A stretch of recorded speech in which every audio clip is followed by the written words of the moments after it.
దేశవ్యాప్తంగా సంచలనం సృష్టించిన దిల్సుఖ్ నగర్ బాంబు బ్లాస్ట్ కేసులో అయితే తెలంగాణ హైకోర్టు సంచలన తీర్పునిచ్చింది. ఈ కేసులో దోషుల పిటిషన్ హైకోర్టును అయితే డిస్మిస్ చేసింది.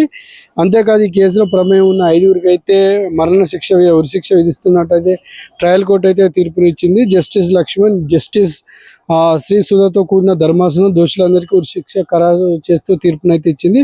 కాగా 2013 ఫిబ్రవరి 21న దిల్సుఖ్ నగర్లోని వరుస బాంబు పేలుళ్ల కేసులో అయితే ఎన్ఐఏ సుదీర్ఘంగా విచారణ జరిపింది.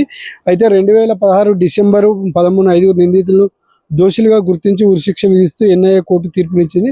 అయితే ఎన్ఐఏ కోర్టు ఇచ్చిన తీర్పును హైకోర్టులో సవాల్ చేశారు నిందితులు. సుమారు 45 రోజుల పాటు సుదీర్ఘ విరామం తర్వాత అయితే హైకోర్టు ధర్మాసనం తీర్పు అయితే రిజర్వ్ చేసి నేడు తీర్పునైతే ఇవ్వడం జరిగింది. బాంబు బ్లాస్ట్లో వీరి కుట్ర ఉందని దోషులుగా తేల్చి అయితే చెప్పడం కూడా జరిగింది.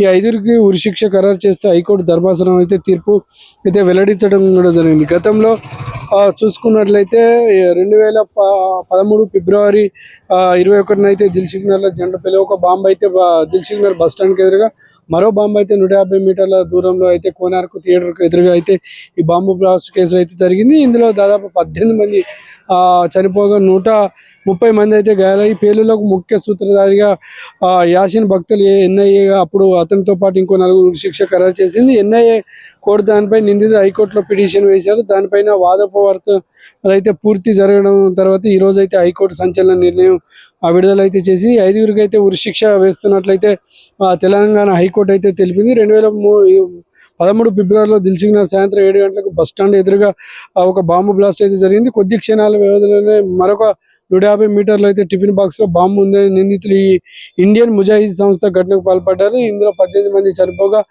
దాదాపు 130 మంది గాయపడ్డారు. ఈ కేసును ఎన్ఐఏ దర్యాప్తు చేస్తూ యాసిన్ భక్తులతో పాటు మరో 4గురికి 2016లోనైతే ఉరిశిక్ష వేయడం కూడా జరిగింది. అయితే ఎన్ఐఏ కోర్టు ఉరిశిక్ష సవాలు చేస్తే అయితే నిందితులు హైకోర్టులో పిటిషన్ దాఖలు చేసుకోవడం జరిగింది. దీనిపైన కోర్టు వాదోపవాదాలైన 150 మంది సాక్షులను విచారించిన తర్వాత ఈ రోజు అయితే 5గురికి అయితే ఉరిశిక్ష వేస్తూ ఒక సంచలన తీర్పునివ్వడం జరిగింది. ఉరిశిక్ష అనంతరం అయితే గాయపడ్డ బాధితులు కావచ్చు, చనిపోయిన కుటుంబాలు అయితే హర్షం వ్యక్తం చేస్తున్న పరిస్థితి. దేశవ్యాప్తంగా ఇది ఒక పెద్ద బాంబు బ్లాస్ట్ అని చెప్పుకోవచ్చు. 2013లో అయితే అకస్మాత్తుగా 7:30 ప్రాంతంలో అయితే రాత్రి సాయంత్రం పూట బాంబు బ్లాస్ట్ అయితే జరగడం జరిగింది. ఆ పక్కన చుట్టుపక్కల ఉన్న దాదాపు 100-200 మీటర్ల దూరంలో ఈ బాంబు బ్లాస్ట్ పేలి చిన్న చిన్న తునకలుగా విడివిడి భాగాలుగా శరీర భాగాలను విచ్చలవిడిగా పడిపోవడం కూడా మనం లైవ్లో చూసుకున్న సంగతి మనకు తెలిసిన విషయమే. అయితే బాంబు బ్లాస్ట్ లో చాలా మంది గాయపడి ఇప్పటికి కూడా నిరాశ్రయులు ఉన్నారు. వీటిని కొంతమందిని అయితే ప్రభుత్వం కూడా ఆదుకుంది, మరికొంతమందిని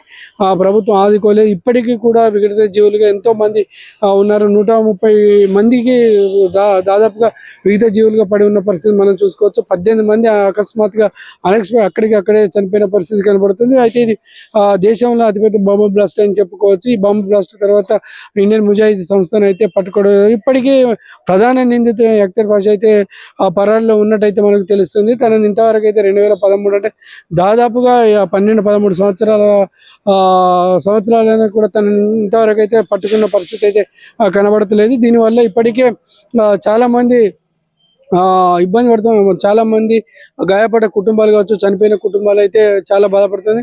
అసలైన నిందితుని పట్టుకొని ఉరిశిక్ష తీసినప్పుడే తమకు నిజమైన న్యాయం జరిగిందంటూ మృతుల కుటుంబాలు కావచ్చు, గాయపడ్డ కుటుంబాలు తెలుపుతున్న పరిస్థితి కనబడుతుంది.